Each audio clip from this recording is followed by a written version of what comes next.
Have you noticed that the wisest people around you are no longer speaking? Take a closer look at the people in your life, or even the voices you used to follow online, and you might see a disturbing pattern emerging.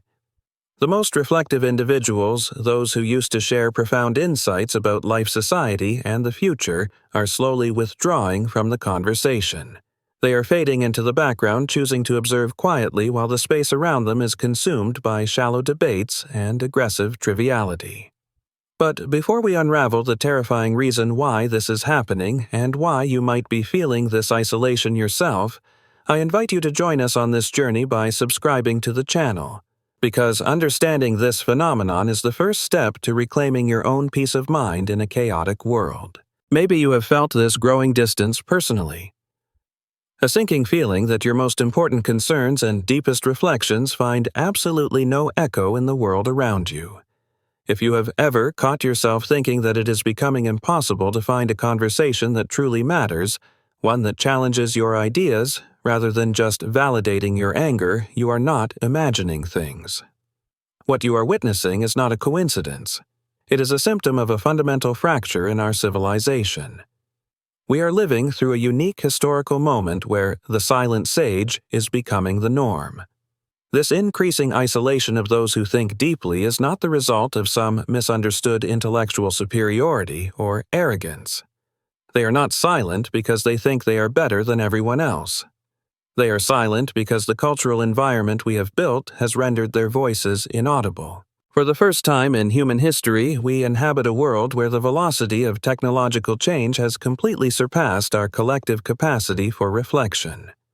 We have constructed a reality where the algorithms that govern our access to information are designed to favor immediacy, emotional volatility, and extreme polarization over complexity and nuance. The sages of our time are not withdrawing by personal choice. They are being pushed out by a system that has no currency for depth.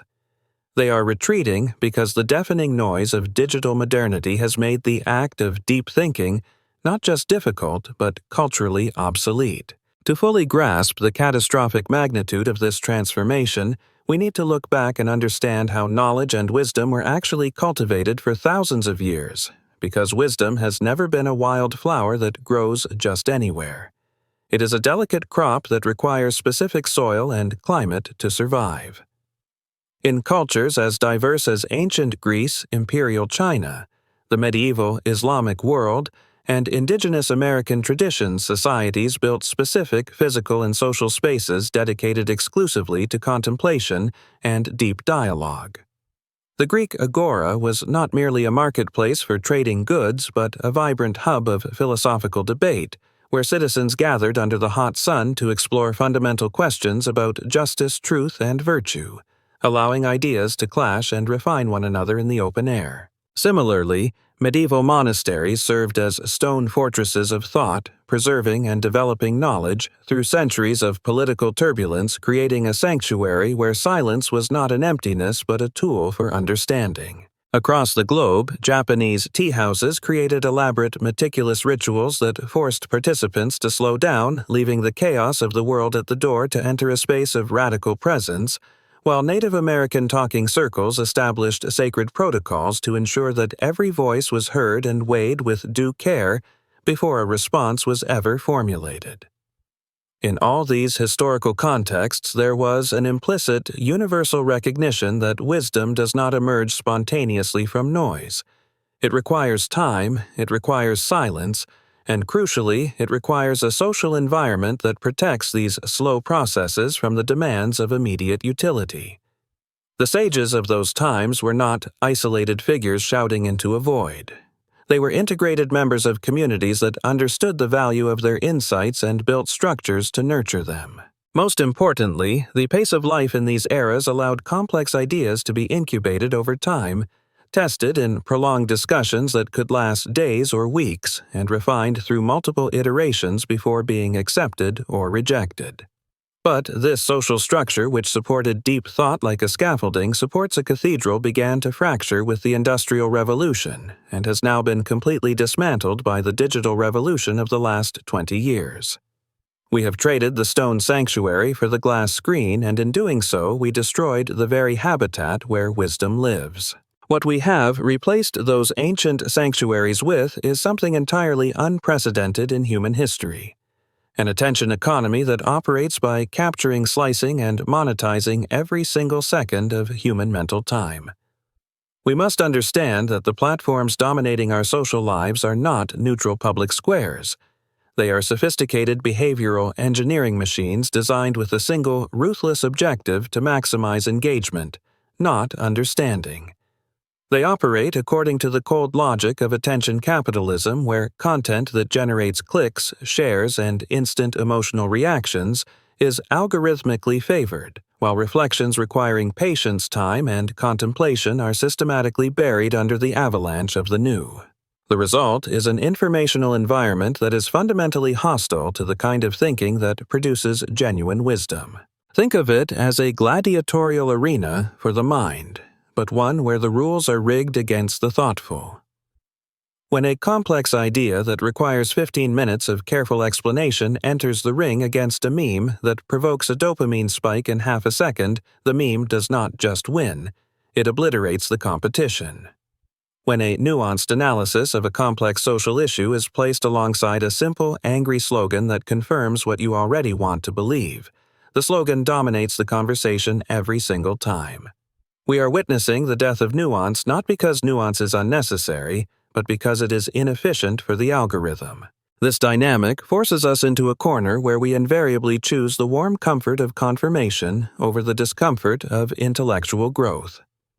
When a perspective that questions our fundamental assumptions faces a narrative that allows us to maintain our beliefs unchanged, the path of least resistance wins. The deep thinkers of our time find themselves in an impossible position, shouting their nuanced truths into a hurricane of digital noise that only rewards the loudest, simplest, and most aggressive voices. The deep thinkers of our time now find themselves trapped in an impossible bind, forced to choose between two devastating options in this new digital landscape. They can try to adapt their ideas to the frantic format and breakneck pace of digital communication, but they know that this inevitably leads to an excessive simplification and a grotesque distortion of their most important insights. A profound reflection on the nature of human consciousness in the age of artificial intelligence simply cannot be adequately conveyed in a 280-character social media post without losing its soul. An analysis of the ethical implications of biotechnology does not translate into a 30-second video designed to keep you scrolling. A contemplation on the meaning of death in a society that promises digital immortality requires a kind of sustained heavy attention that few are still capable of offering in a world of constant notification pings. The alternative is to preserve the integrity of their thinking, to refuse to truncate the truth for the sake of an algorithm, but to accept an increasingly smaller, almost invisible audience. And that is exactly what is happening right now. The true intellectuals of our time are gradually retreating from public discussion spaces, stepping back into the shadows. This is not done out of elitism or a disdain for the masses. Rather, it is a heartbreaking recognition that their voices have become lost in the digital cacophony. They write books that few read in full, they give lectures to ever smaller audiences, and they participate in conversations that take place in increasingly closed circles akin to a form of internal exile. The isolation of the wise is not a choice. It is a rational survival response to an environment that has made their participation both useless and impossible. This phenomenon has consequences far beyond the personal frustration of the thinkers involved. It signals the closing of the American mind, or rather, the global mind. We are witnessing a withdrawal of the very people who act as the immune system for our collective consciousness, leaving the body of society vulnerable to the viruses of misinformation and hysteria. The isolation of the wise is not merely a tragedy for the thinkers themselves. It is a symptom of a much deeper structural fracture that threatens the very foundation of our future, the radical dissociation of wisdom from power. In previous eras of human history, despite their flaws, there was usually a recognized convergence between those who held authority and those who held wisdom. Philosophers advised, king's priests interpreted the divine will for entire communities, and elders were deeply respected for their accumulated experience acting as living libraries of survival. This union was never perfect, often marred by corruption, but at least it created an institutional incentive to value deep thinking and to protect those who practiced it. But in our contemporary society, we are witnessing a terrifying divergence. Economic and political power is now concentrated almost exclusively in the hands of those who control information systems, logistics, and raw technological capability, not those who possess wisdom about the human condition. The true power centers of our time are the boardrooms of technology companies led by individuals who may be brilliant in engineering and business strategy, but who often demonstrate a surprisingly limited, almost childlike understanding of human psychology, social dynamics, or the bloody lessons of history. This dissociation means that the most important voices for our collective future are precisely those with the least influence over the decisions shaping that future. Philosophers who spend their lives thinking deeply about the ethics of artificial intelligence are rarely in the room where the code is actually written or deployed. Historians who understand the cyclical patterns of civilizational collapse are not consulted by the political leaders making the very decisions that could trigger those patterns. Psychologists who study the shattering effects of social media on the human soul have absolutely no power to regulate the platforms that are causing the damage they document. The result is a world driven by a form of blind giant, a technical intelligence completely disconnected from deeper human wisdom. We are building increasingly sophisticated systems operated by people with an ever more limited understanding of the human implications of what they are creating. It is as if we are constructing a ship with the most powerful engine in history, yet we have thrown the navigators overboard, leaving us to steer based on speed rather than direction. We have algorithms capable of predicting human behavior with godlike precision. Yet, we use this miracle mainly to sell cheap products and manipulate elections, rather than to foster human flourishing. We have developed biotechnologies that could end suffering, but we lock them behind economic gates. This is the ultimate danger of silencing the wise. We are accelerating toward a future guided by mechanics devoid of meaning. But perhaps the most disturbing aspect of this modern tragedy is the cruel irony of our situation, a paradox that future historians may look back on with disbelief.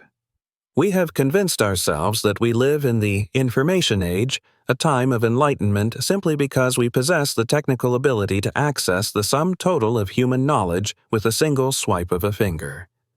Theoretically, anyone with an internet connection can instantly summon the philosophical treatises, scientific breakthroughs, and literary masterpieces that represent the absolute peak of human thought across millennia.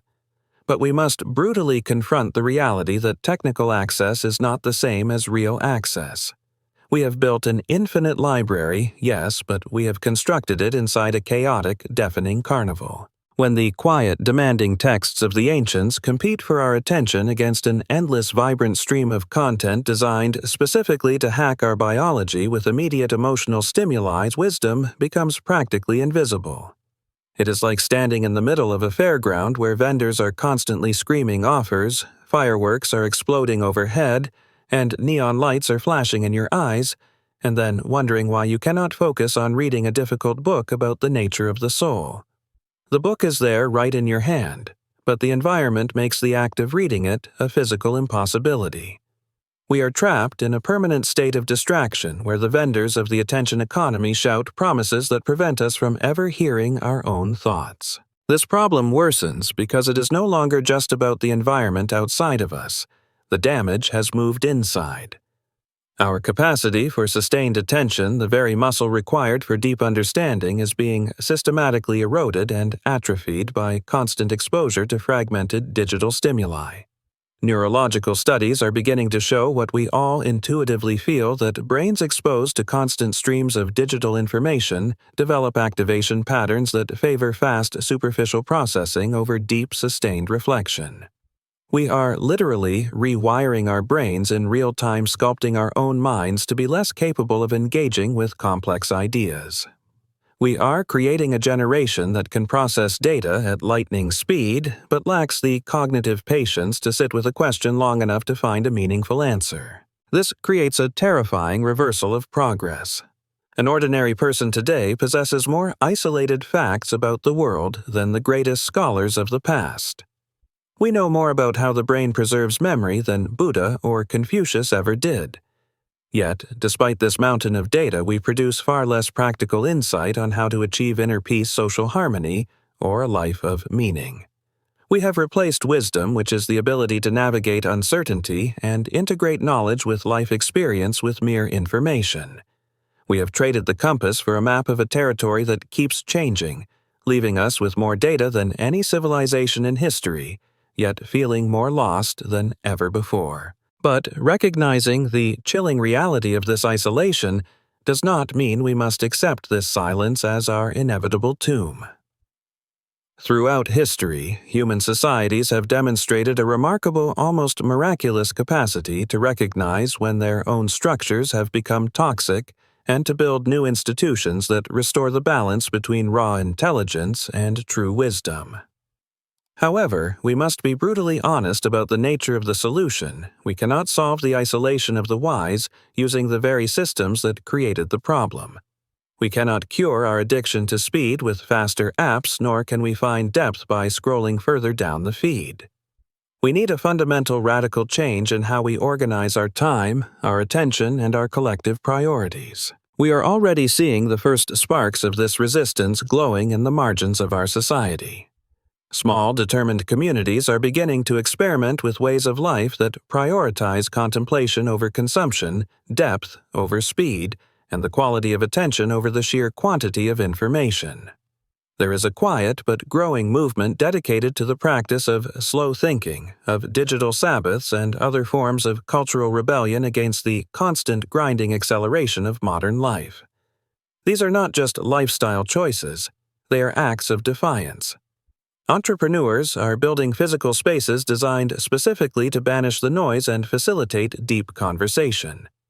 Educators are rediscovering that teaching a child to sit in silence is just as vital as teaching them to code. These initiatives are still small, fragile flames in a dark room, but they represent the signs of a potential shift in our cultural consciousness, a realization that we must protect the conditions that allow wisdom to survive. If the reflections we have shared today have touched something you have been feeling, that shapeless sense of loss you couldn't quite name, then know that you are not alone in this struggle. You are part of the resistance. By subscribing to this channel, you are not just consuming content. You are connecting with a growing community of people who share your hunger for a deeper understanding of the philosophical challenges of our time. We meet here to explore the great questions that define our era, seeking not just knowledge but a wiser way of living amidst the chaos. The future of human wisdom will not be determined by the next technological breakthrough or the next economic cycle, but by the conscious, difficult choices we make every single day about what we honor with our attention. The isolation of the wise is a symptom, yes, but symptoms can be treated if we have the courage to administer the cure. The ultimate question remaining is not whether technology will save us, but whether we still have enough wisdom left to recognize that we must save ourselves. The fate of human wisdom is now in your hands.